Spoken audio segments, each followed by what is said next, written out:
to invite the Chairman, Board of Directors, Professor Simon Gicharu, to address the congregation. Thank you, Chairman.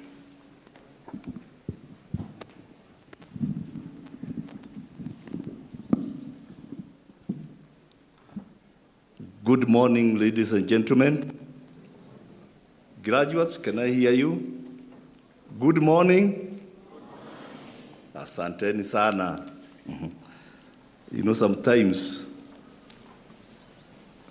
when you are supposed to talk last, you find that what you want to say has been said by the previous speakers. And it is good for me because it gives me a short period, short time to talk.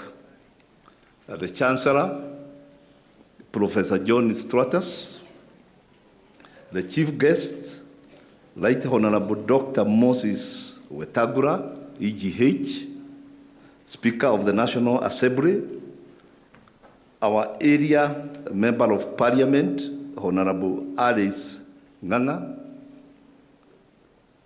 who I will invite to recognize the other honorable members who accompanied the speaker. The Honorary Awadi, Mr.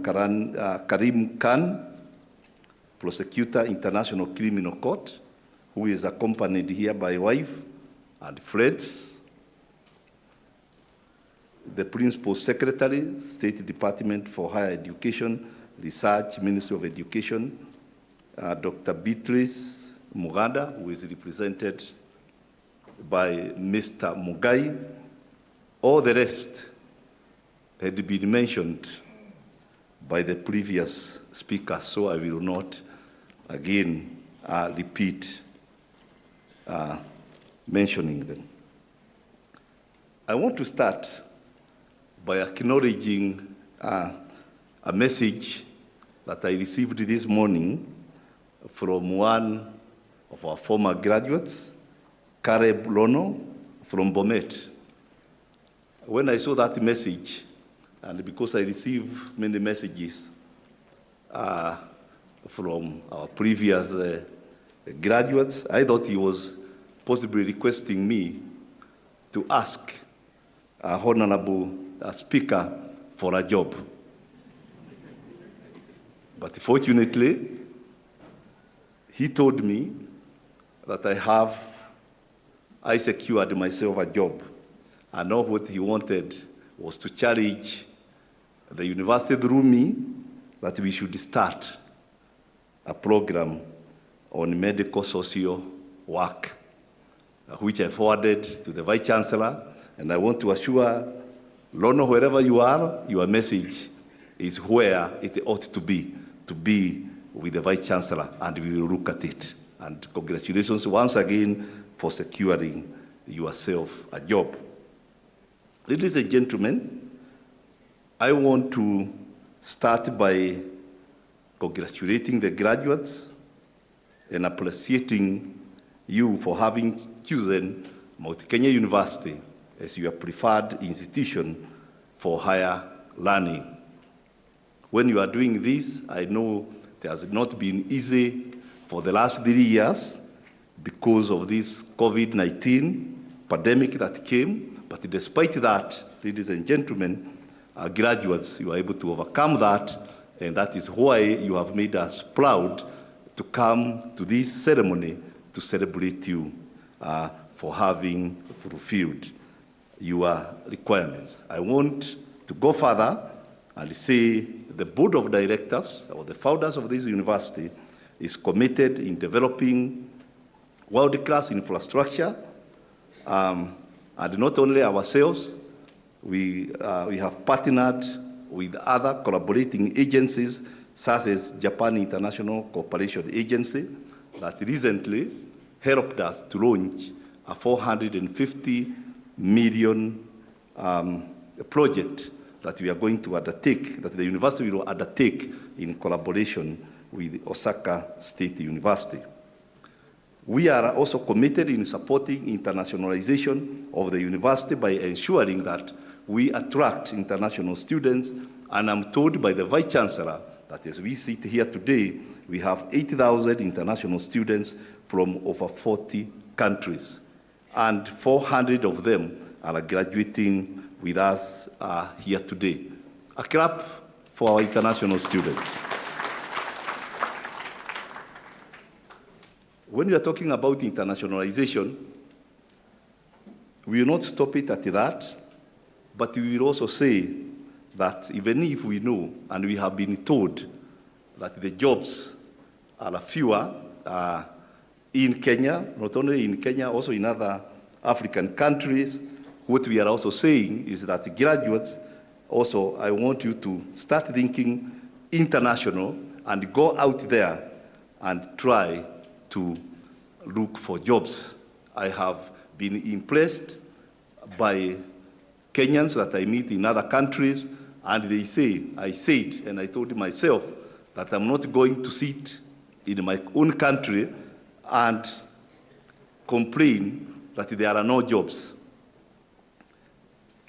I decided to go out there and try to search for jobs. And in this, we are proud as a university because we have given 100 Kenyans jobs in our university in Kigali who are working there. So please be part of our drive towards internationalization of everything.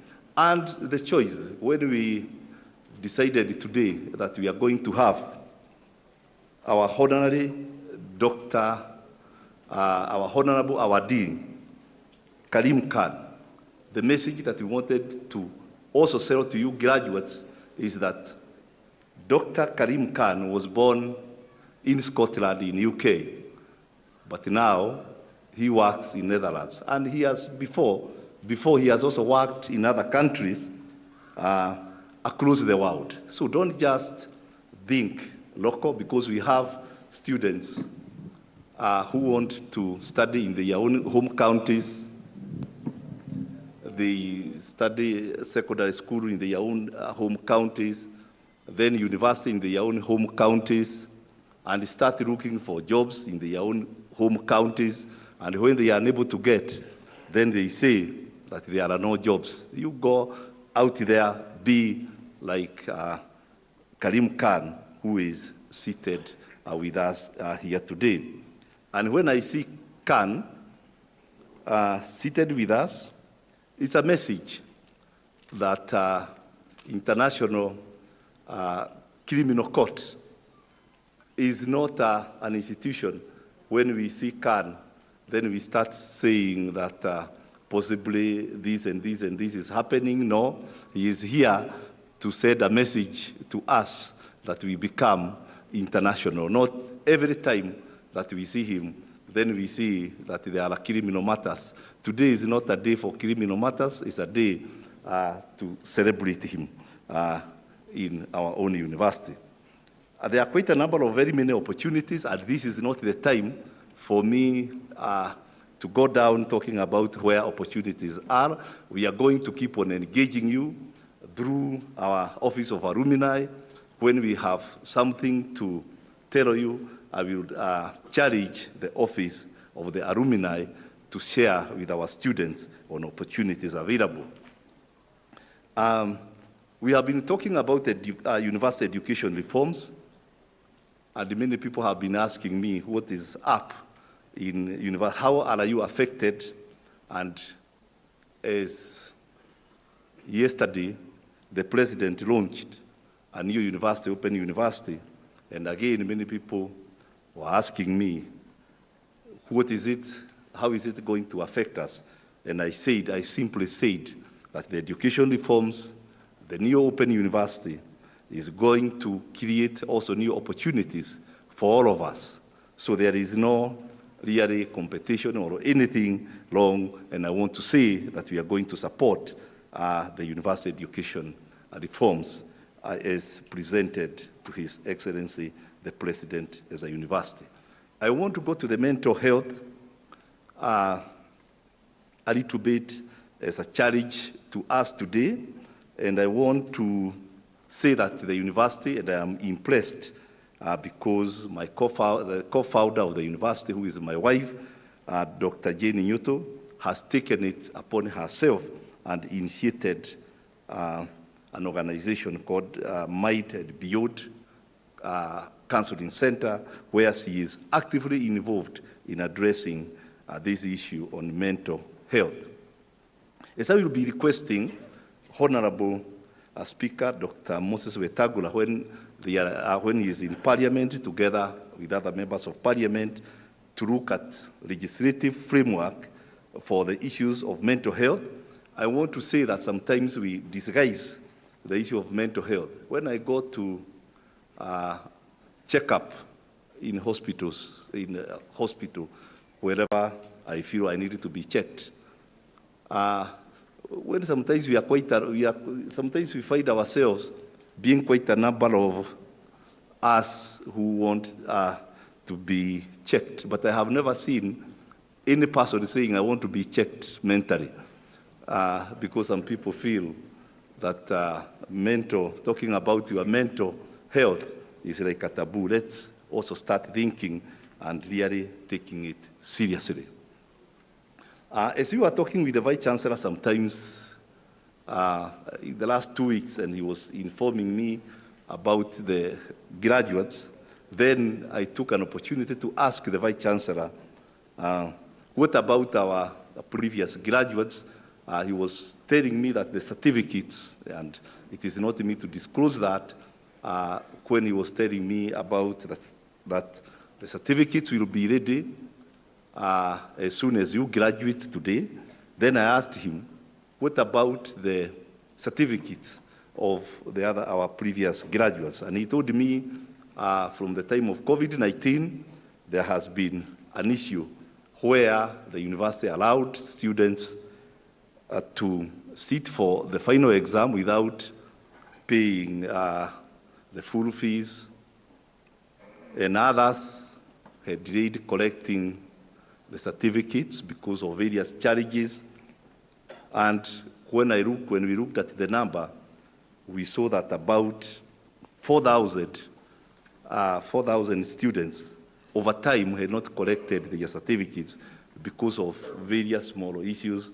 And when we added some of the amount of money that they owed the university, and that being the reason why they had not collected the certificates, I saw that they had owed the university about 80 million Kenya shillings, and I directed the Vice Chancellor that since our motto is unlocking infinite possibilities, and you saw the students talking about our motto of unlocking infinite possibilities, and I said keeping those certificates in the university is really locking the infinite possibilities we are talking about unlocking. So I directed the council and the Vice Chancellor that the Board of Directors has waived the 80 million shillings for the 4,000 students to collect their certificates. And this goes hand in hand. When I was going through the social media some times back, and I saw something, a message that captured my attention, that many people keep on talking about family backgrounds. Family background, I was poor, I was this, and even including myself, because I did not come from a well-up family. And I remember when I was looking for jobs that I considered good, I used to make sure that I borrowed some part that I introduced in my curriculum vitae on family background. And I thought that by saying, I am poor, possibly I will get sympathy and get a job. But I remember in one of the interviews, one of the interviewers, when he looked at my curriculum vitae, told me, but now at your age, you are now the background. And I felt challenged. Told me, remove that one from your curriculum vitae, because now moving forward, you are the background. And indeed, I became now the background of myself, and I have lived to that. Can you, graduates, I want to challenge you, forget about where you have come from, now start becoming your background from today. All the necessary requirements, I do hereby admit you to the Doctor of Laws, honoris causa, and by my authority and that of the entire university, give you the power to do all that appertain to the degree. Congratulations.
Registrar taruh di mana? Suruh di mana?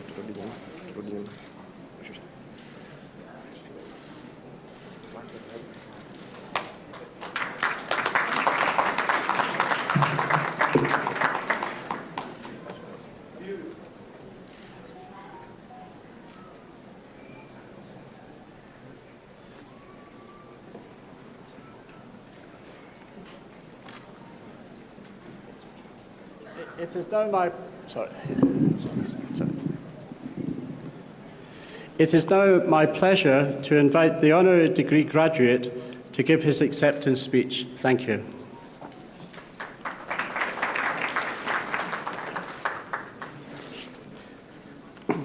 Bismillahirrahmanirrahim.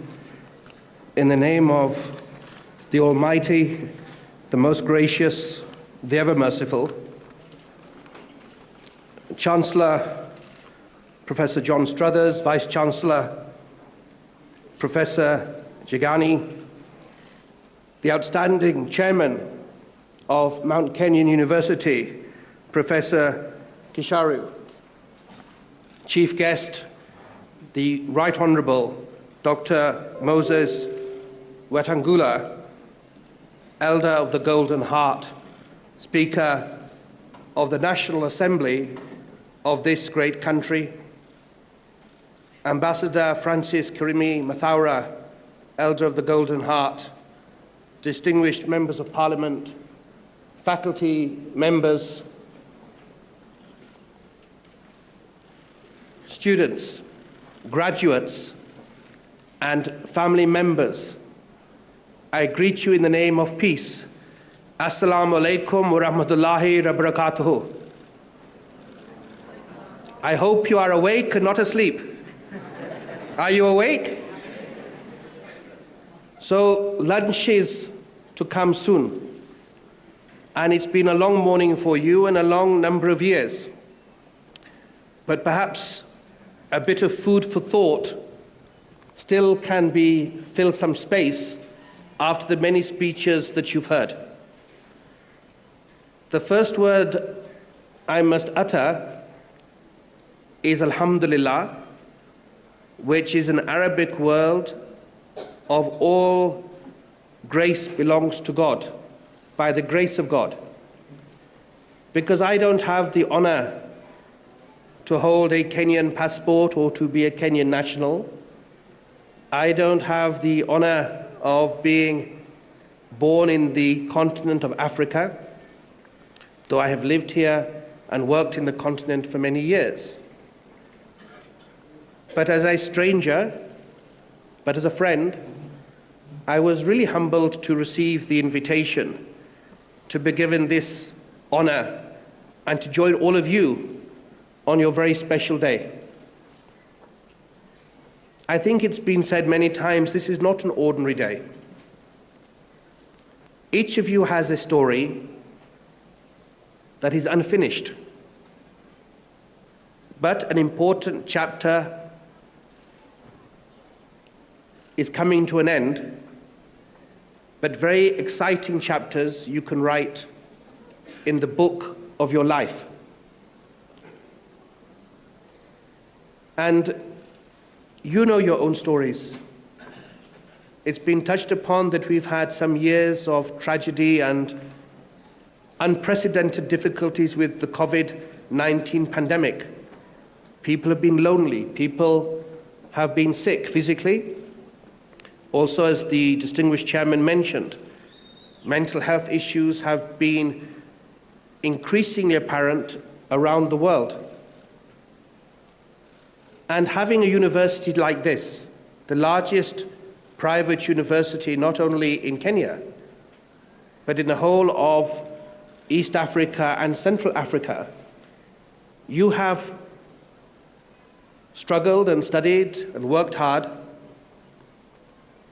taken loans, worked different types of jobs, borrowed from family and friends to earn the right to be where you are today, which are graduate holders of Mount Kenya University. You should be very proud. So I hope you will join with me in saying Alhamdulillah, Alhamdulillah, Alhamdulillah. Thank God Almighty. Thank God Almighty that your sacrifices have given the results, which is more than the paper that you will receive, more than the certificate that you have earned, but is a passport to a future. Now, I also had some prepared speech, nicely typed and nicely organized. And then yesterday evening I was wondering, what should I want if I was sitting in your place? Well, one, maybe I would wish that the speaker would shut up and sit down because you want to move on. But I think it's important to take an opportunity that I hope you'll remember as you embark upon the next chapters of your life. The Chancellor said something that I understand exactly what he meant, that life is a marathon, not a sprint. But with respect, I don't fully agree. You see, when the great Kenyan runners are running a marathon or 1,500 meters or 800 meters, 5,000 meters, they know the finish line. Am I right? Am I right? In a marathon, you know when the end is. But do we know when the end of our life is? I can't hear you. Do we know when the end of our life is? So we can't afford to be sedentary. We can't afford, you can't afford, because you are the leaders of tomorrow. You are going to inspire generations of today and tomorrow. You will help build Kenya, build East Africa, build the continent, and build the world, inshallah, in a way that is better. Am I right? Is that your hope? Is that your prayer?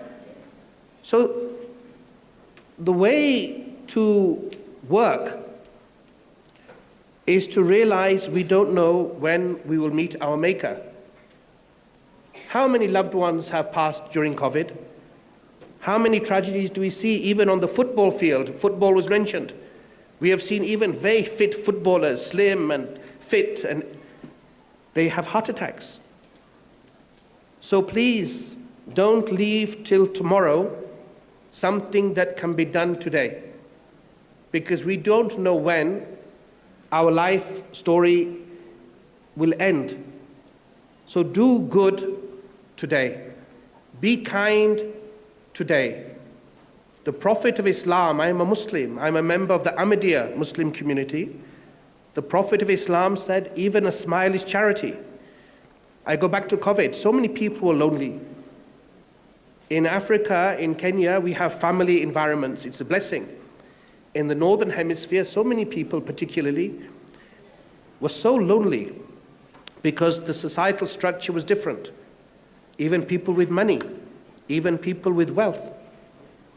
So sometimes when we don't know the story of others, we don't know the stories of our brothers and sisters, we don't know the stories of our friends even sometimes, a smile, a kindness can really bring light into the day of our colleagues, our friends, and our family.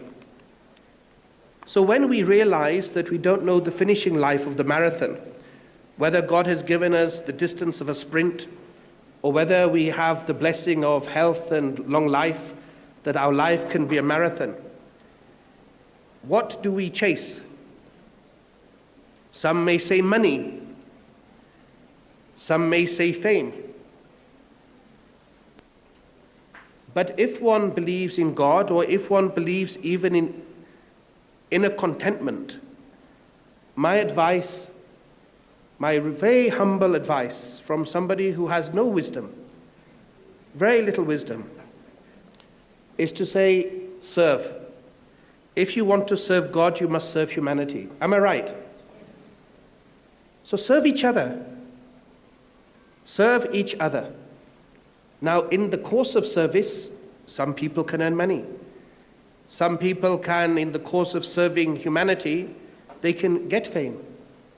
But without that service to others, we are empty carcasses.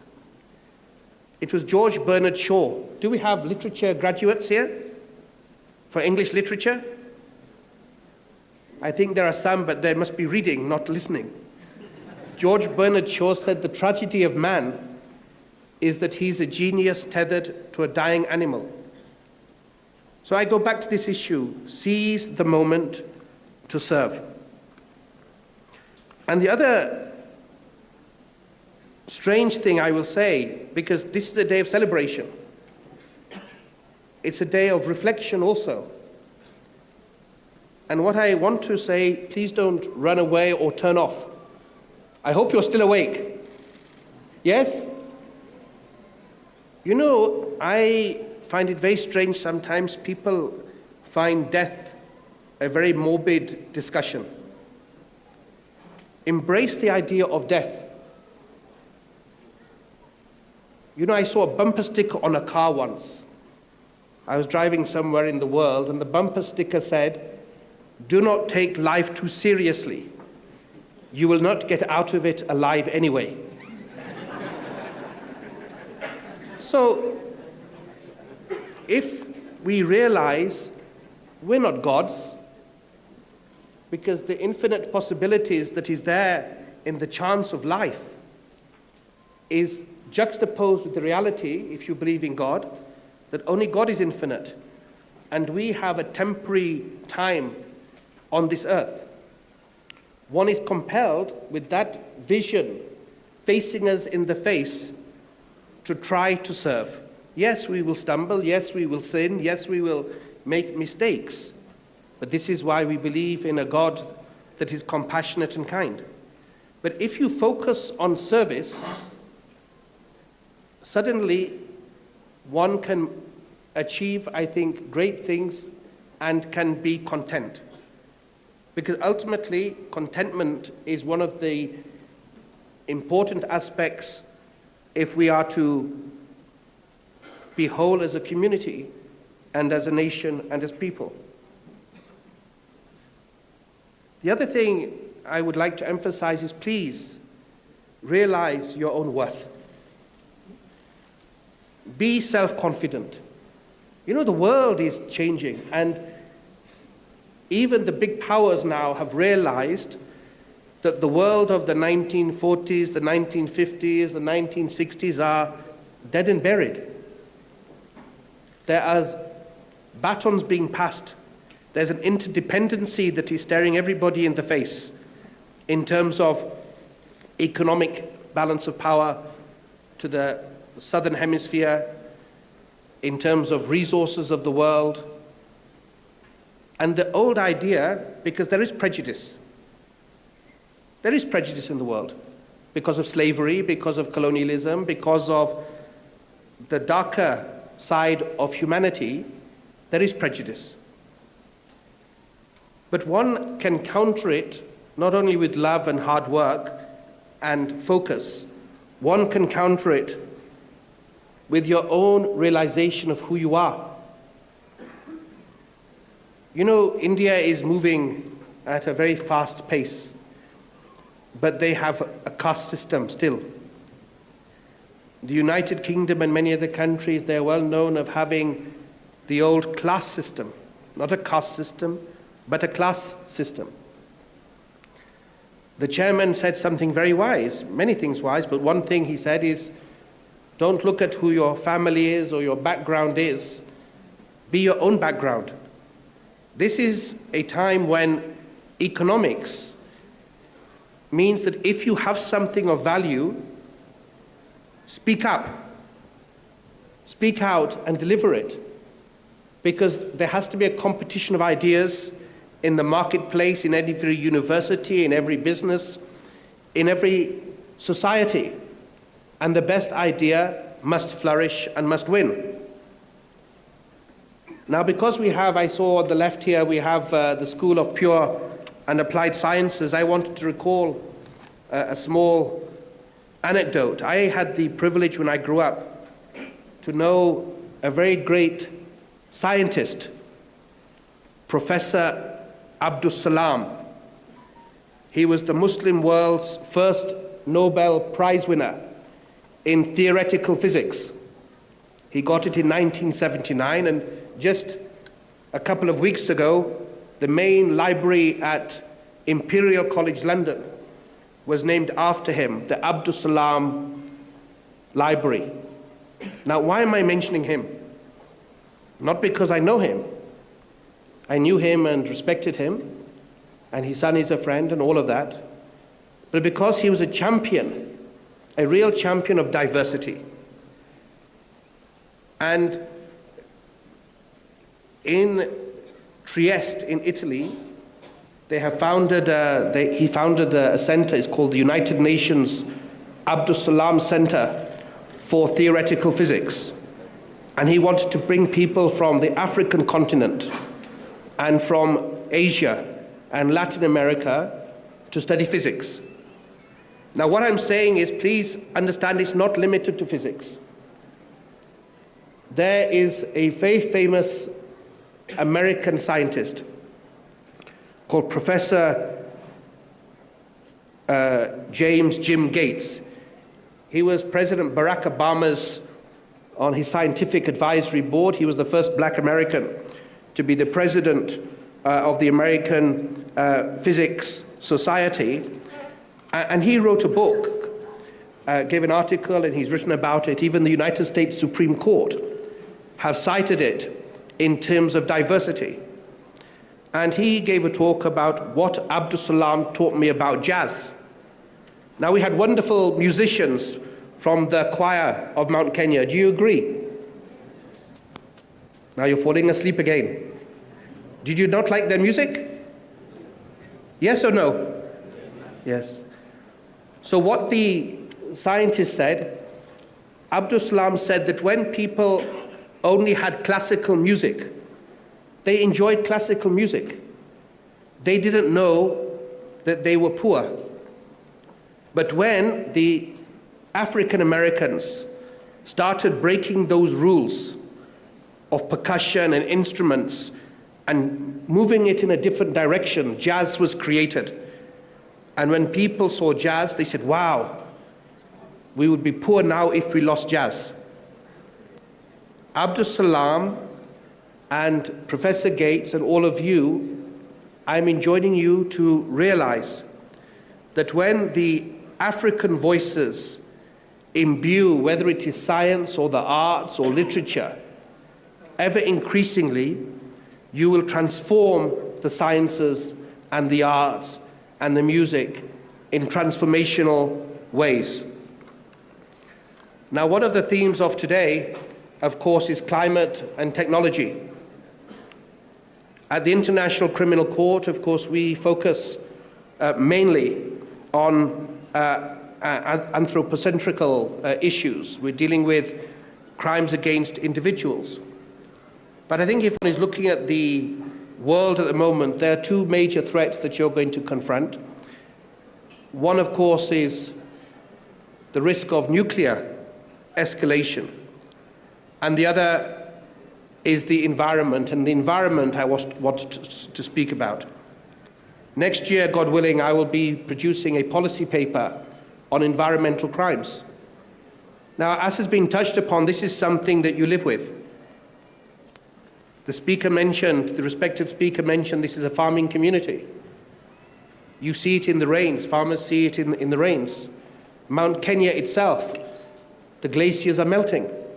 The effect is profound, and what is felt in Kenya, one has seen floods in Pakistan, one has seen the threats to Pacific Island states by rising sea levels. So we have to take proper measures right now, and using technology is a very important part of it.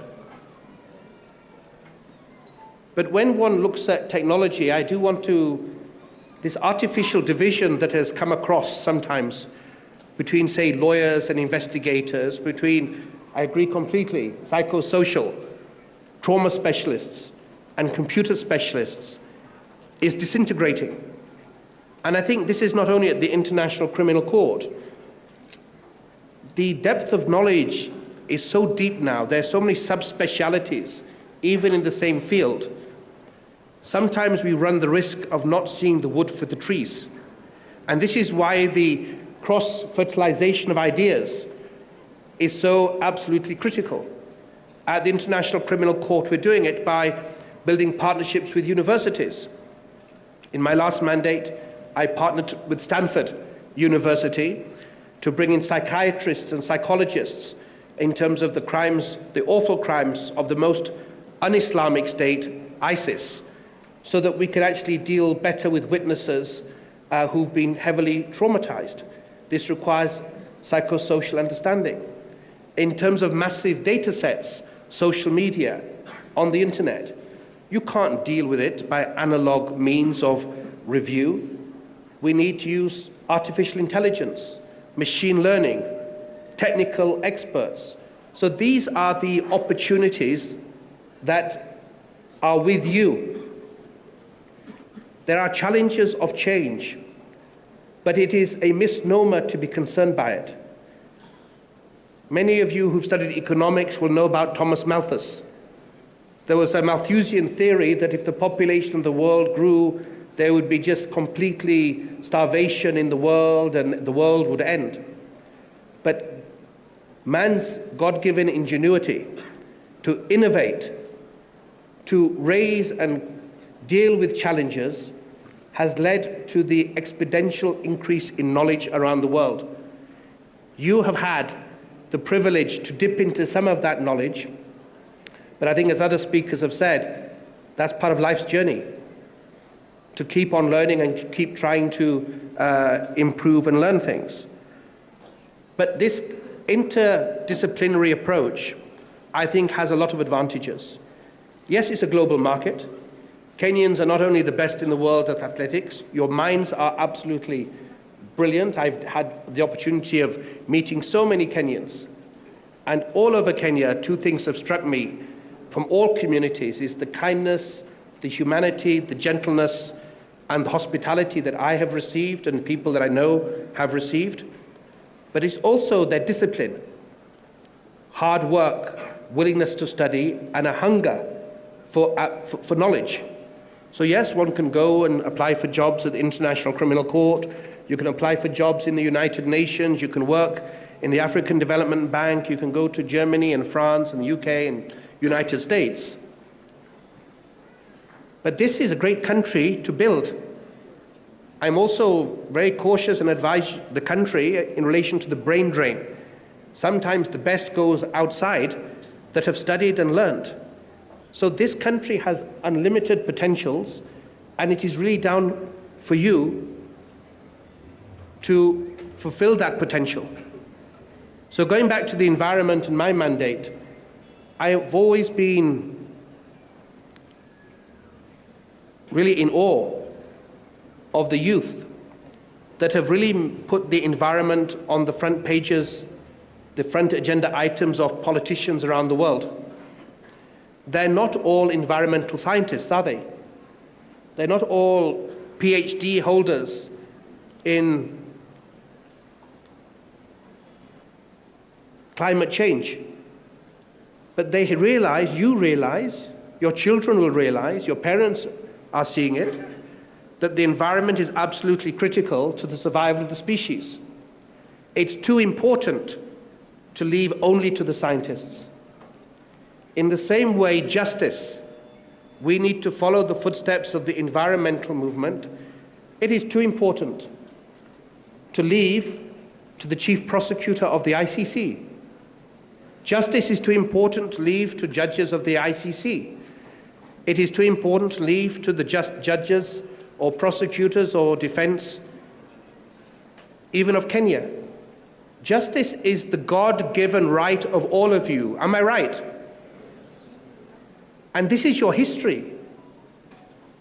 I had the honor of representing members of the Kipsigis and Talai community. And all communities in Kenya came together not so long ago. 1963 was independence, correct? 1963, a blink ago, this young country with old, rich traditions.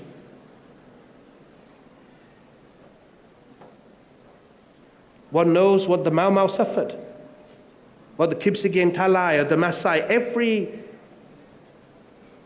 Kenyan, your parents or your grandparents will tell you stories or will experience it.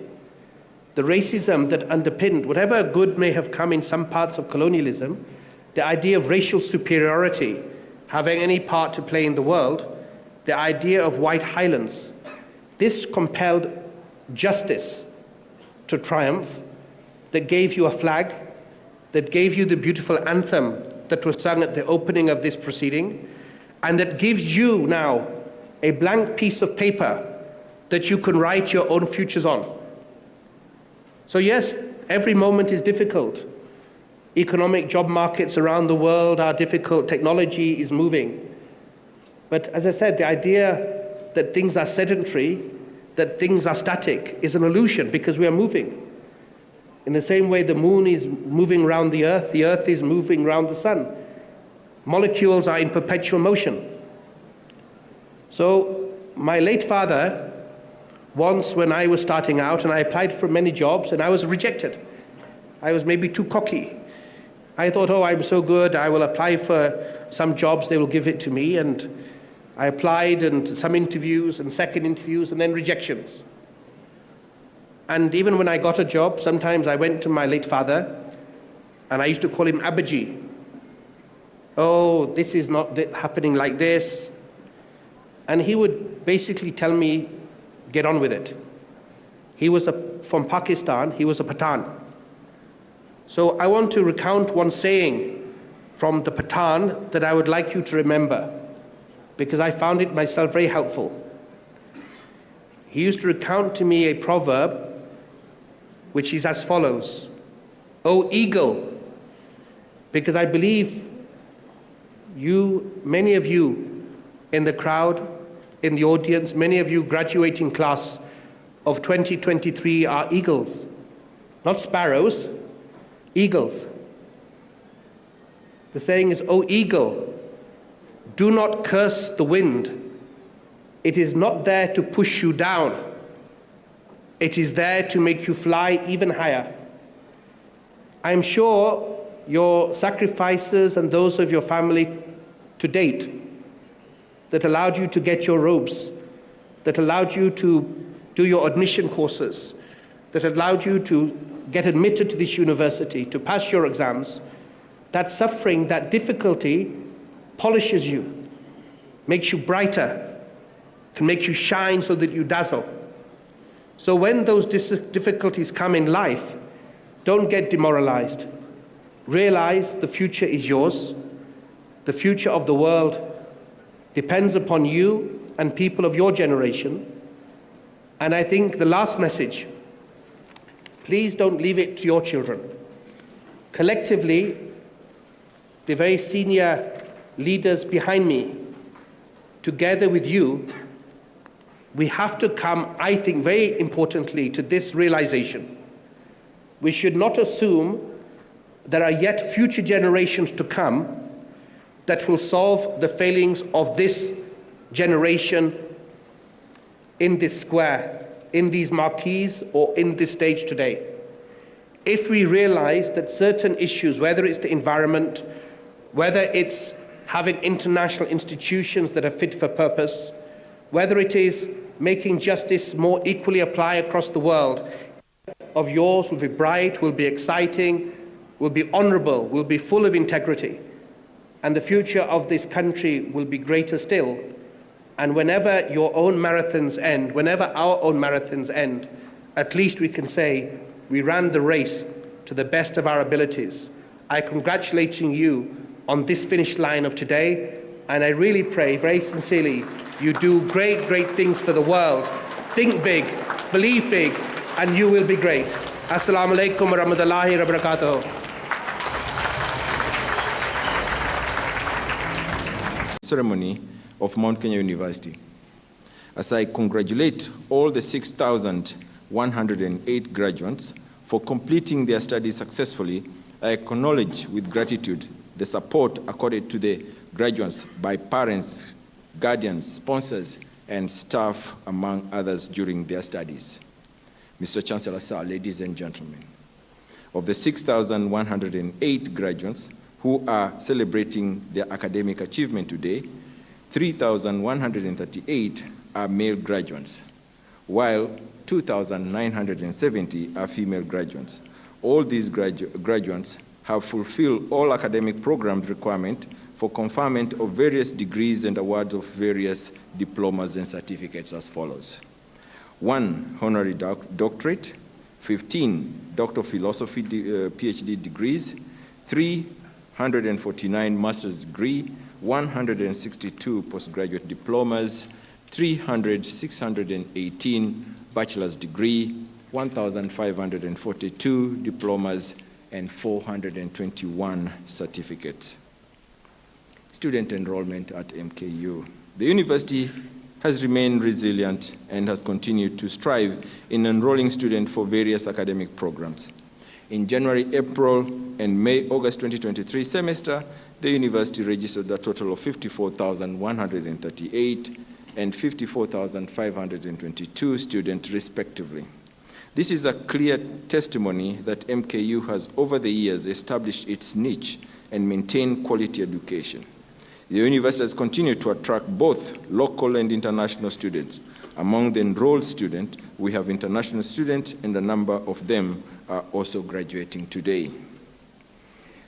Co-curriculum activities. Mr. Chancellor, sir, ladies and gentlemen, the university has continued to support student welfare activities, such as the Mount Kenya University Student Association 2023 elections were done through e-voting system across the campuses. This was a major milestone for Mount Kenya University and the entire student body because this was the first online MKUSA election, and it was a very successful one.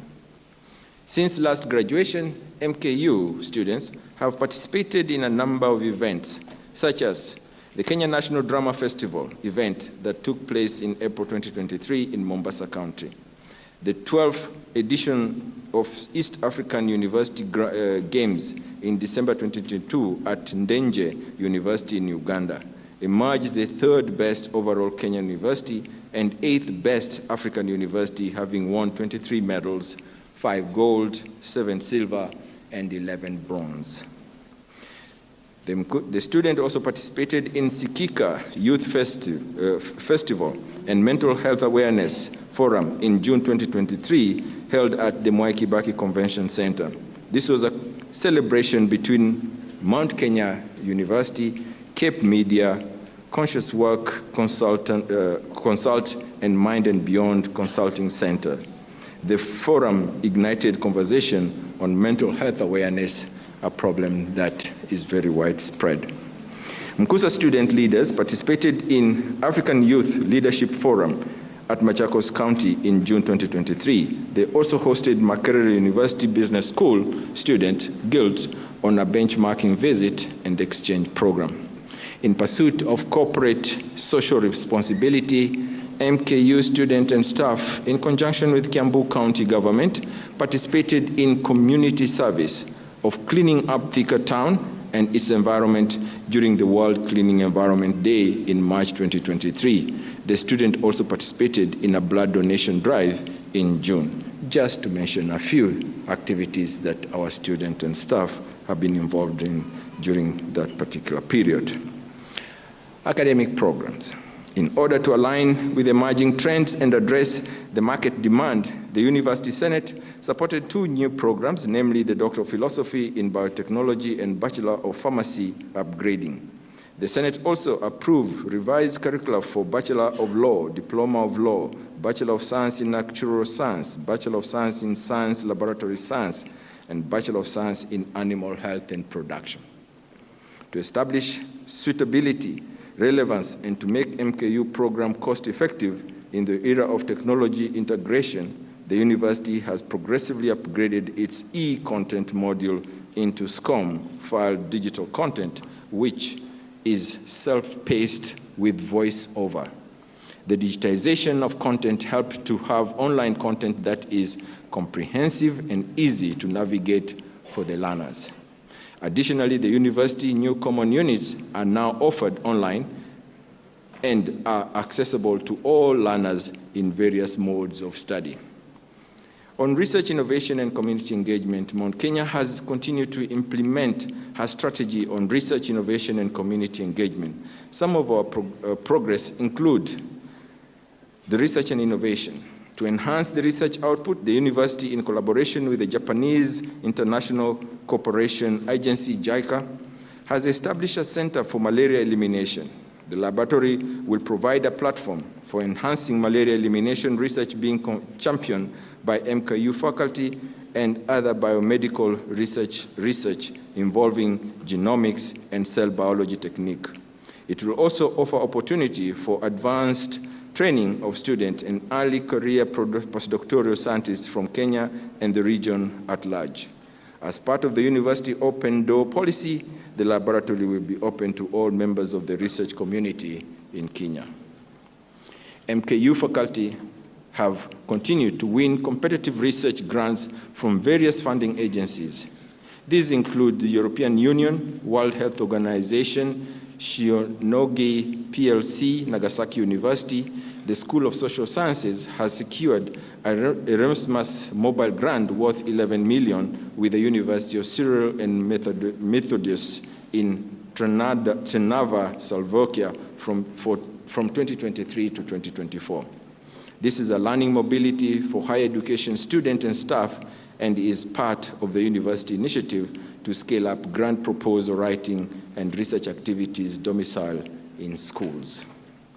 Recently, the university was awarded the 4 million grant by the UK Knowledge Transfer Network, UKKTN, to pilot the Internet of Things enabler machine that allows shopkeepers to accurately dispense as little as a few cents worth of washing powder into reusable containers, thereby increasing profit margin for store owners and reducing single-use plastic, which is a major contributor to environmental pollution and climate change. In this project, MKU students have also developed EcoTrace, a data-powered reusable packaging tracking platform that revolutionizes the way companies deliver their product and how people consume them. This is being piloted in collaboration with the global fast-moving consumer goods company. Lastly, the university remains responsive to emerging issues locally and globally. With the recent scandal involving insurance fraud, our innovators have stepped in to create MyDoc, an artificial intelligence-powered claim double checker platform for the purpose of curbing insurance fraud and ensuring global access of medical data to patients. Community engagement. As part of community engagement, MKU engaged the community through participation in a malaria study at Webuye County Hospital, Bungoma County, under the theme, Strengthening Collaboration for Malaria Research. Stakeholders' feedback was quite useful in identifying modalities to improve communication, participants' recruitment, data collection, and participants' follow-up. On conferences, as part of its mandate to promote research activities, MKU hosted the 8th International Interdisciplinary Inter-University Consortium African Research Conference in March 2023 and Access International Summer School Kenya 2023 conference in May 2023. On information and communication technology, MKU has endeavors to align with the dynamic nature of technological world in order to remain relevant. The university has obtained portable web cameras to enhance monitoring of online examination. Online student application process has also been enhanced to guide the applicants on program qualification, career path, credit transfer, and fee payment. The university has continued to improve online learning to align its infrastructure and application to handle users on online platform. In addition, to generate accurate quality management reports, the university reporting modules has been enhanced to create customated instant reports. The university has also aligned its infrastructure and application to handle users on online platform through migration to Azure AD and implementing Microsoft Intune to enhance security, efficiency, and effectiveness of administration of the MKU ICT resources. On quality assurance, the university has continued to put in place mechanisms to ensure continual improvement and to ensure compliance and implementation of quality management system based on the ISO 9001-2015 through audit, compliance checks, monitoring, and evaluation survey. Mr. Chancellor, sir, significant achievements have been made in realigning quality assurance activities in the campuses and Odell centers for the last 2 semesters that has aimed in enhancing delivery of services to our students. As I conclude, I thank the University Board of Directors, Chancellor, and Council for continued leadership and support. I also thank the University Senate, Management Board, and staff for their dedication to support development and growth of the university to nurture academic aspiration of our students. Finally, to the graduates, once again, congratulations on your outstanding accomplishment. We celebrate you. As you go out, I will challenge you on 2 things. There is no ceiling of success. Desire to progress even after your graduation to pursue the next higher academic course. We have opportunities for career progression available at MKU. Number 2, the road ahead of you out there may have its share of obstacles. You must learn to overcome them. If opportunities do not knock, build a door and knock into it. I wish you success in your career, and I thank you, and God bless you.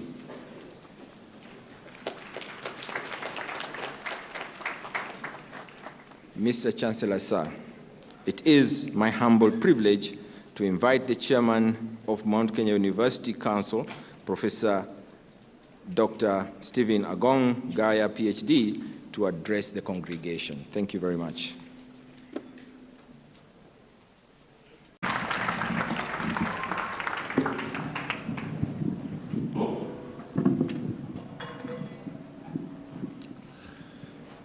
Thank you very much, Honorable Alice Ng'ang'a, our MP for Thika Town.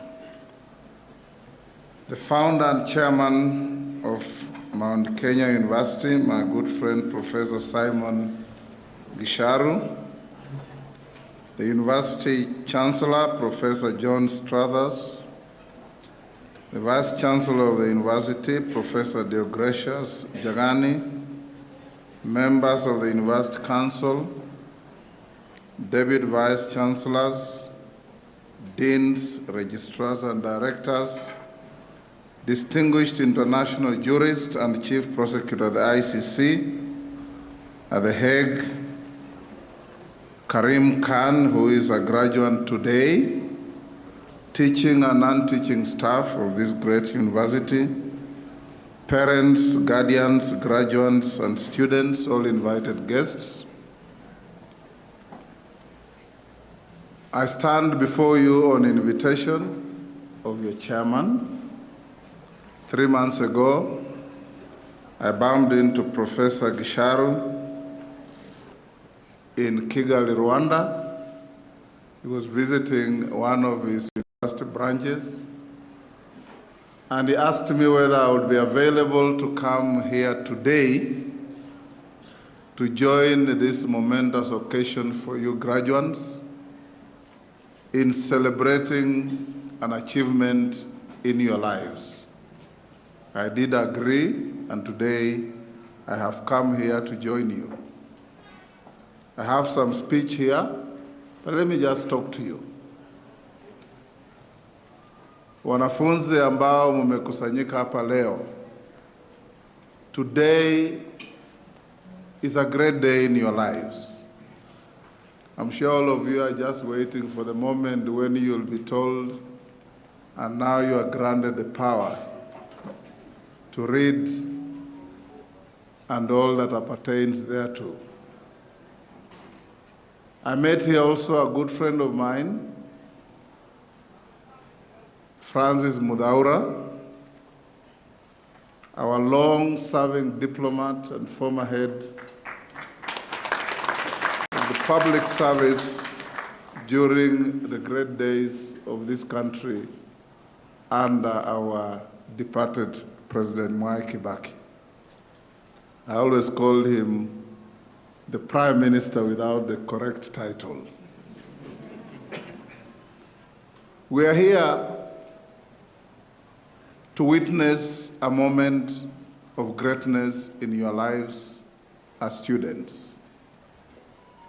I did not know or imagine the size of this university until I came here today to learn that it is indeed the largest university in Kenya in terms of student population. Congratulations, Professor Gicharu and your team. On a day like this in 1981, I sat anxiously like you are sitting at the Great Court at the University of Nairobi, waiting for the Chancellor of the University, President Moi, to come and shake each graduate's hand and award us our degrees. And from there, the journey in life for my class of 45 started. Many of us then transited to the School of Law. And those days when you finished university, as you stepped out of the gates of the university, there was a job waiting for you. I was recruited as a magistrate when I was finishing up at the School of Law. Today is different. As we grant you the power to read and all that appertains thereto, your challenges in life will multiply. Your journey into the unknown will begin. And many of you will now be knocking door to door, glued on websites of possible employment opportunities so that you can make ends meet. But I've been truly touched to hear that part of the foundation and strength of this university is innovation. Because when you embrace innovation, science, and change, you stand the possibility of not knocking anybody's door, but journeying in life to self-sustenance, self-employment, and becoming an employment creator. And I wish you all an opportunity to be so.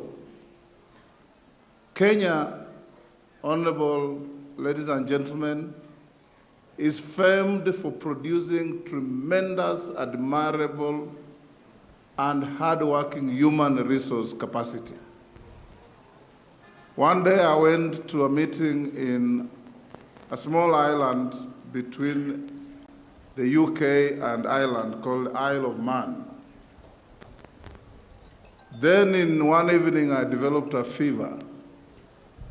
I was rushed to a local top hospital. And on arrival, I was received and treated by a nurse from Kenya. The moment I saw her and she said, "Mheshimiwa, unafanya nini hapa?" 90% of my health challenge was resolved. And she gave me wonderful treatment and took me back to my hotel. Recently, I went to the UK, and it shows you the diversity of Kenya's intellectual and manpower human resource capacity. I went to a function to cheer the team I normally support and struggle with called Arsenal. And when I arrived there, I was introduced to a young girl from Kiambu here. And I was told, this is the chief chef and nutritionist of Arsenal Football Club. From Kenya. Everywhere you go. I went to a country on top of the Himalayas where people hardly go, called Nepal. I was checked in a 5-star hotel, and the welcoming party was a manager from Kenya. This tells you, fellow Kenyans, our tremendous capacity to adopt anywhere and everywhere in the world.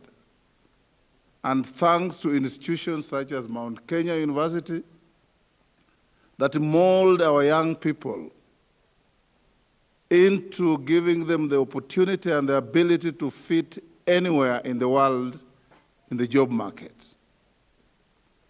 So as we cry back home that we have no jobs, opportunities abound out there.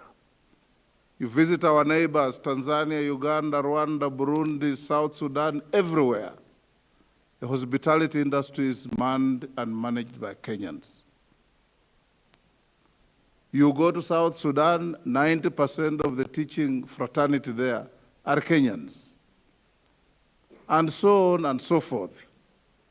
So we come here today to encourage you, to laud you, to cheer you for your resilience in the past couple of years, some 3, some 4, some more, for walking through the life of academia and reaching the first peak to be crowned a graduate here today. We'll go out there, interact with the mighty and the low, but the bottom line is what you have achieved here should help you turn a page in the positive direction of our country. Professor Gicharu, when I was coming here, I was requested to pass the regards and well wishes of our President, Dr. William Samoei Ruto, and congratulate the graduating teams. And he asked me to tell you that the government of the Republic of Kenya will continuously support education both in the public and private sector and ensure that the quality standards and the students we churn out meet the expectations and the desires of our republic. The Minister for Education, the Honorable Machogu, also requested me to congratulate the graduates and to tell you, Professor Gicharu, that the government will work with all, including private universities, to further our education. Honorable fellow Kenyans, as we graduate here today, we in leadership must continuously assure Kenyans that we are not oblivious of the challenges that the education sector in this country faces. Honorable Meli has been here, is the chairman of education in the parliament. I want to encourage you, Honorable Meli, and your group to ensure that there are adequate resources available for education, for innovation, for science, for technology, and for all issues relating to education, including but not limited to training good quality teachers that will then assist our institutions in the country.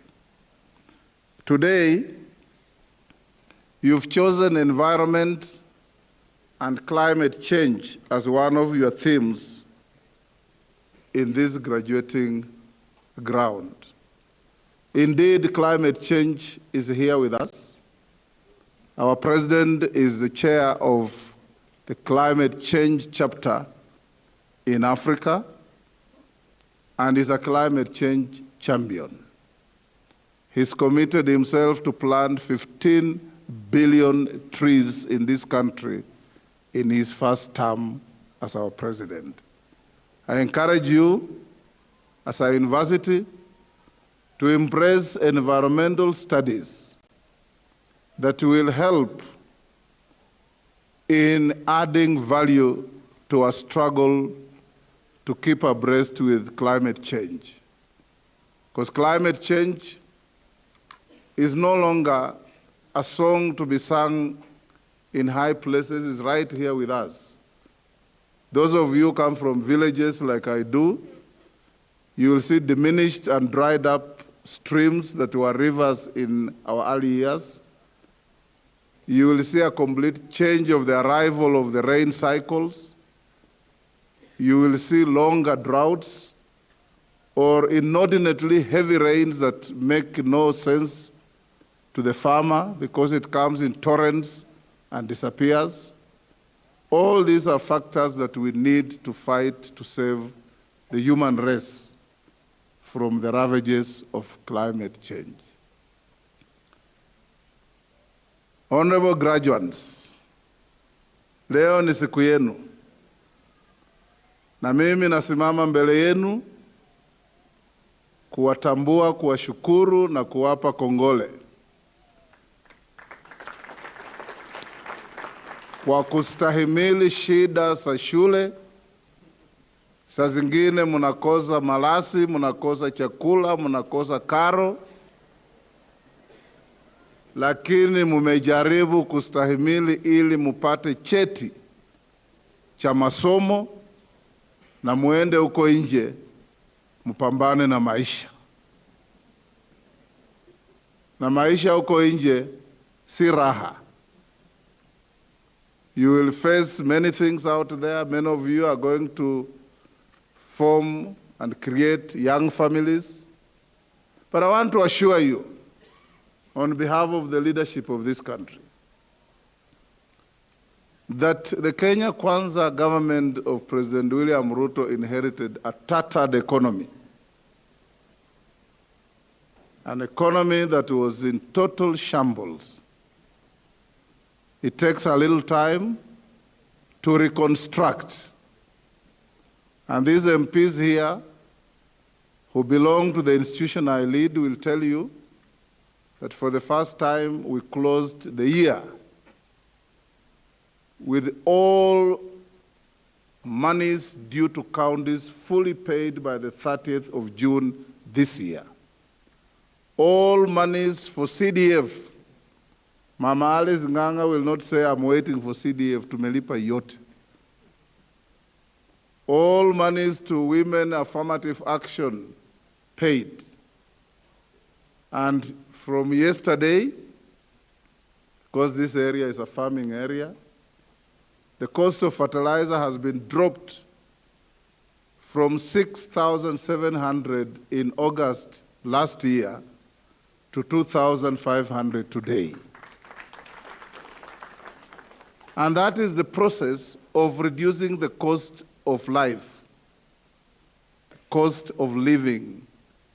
Cost of living will be reduced by production, not by us shouting at each other in leadership. And I can assure you, in my long career in politics, I have been in opposition, I've been in government, and I know how both taste. And I know the expectations from both. But the ultimate is our patriotic attitude as Kenyans, that when you are in opposition, your duty is not to disrupt, but to correct.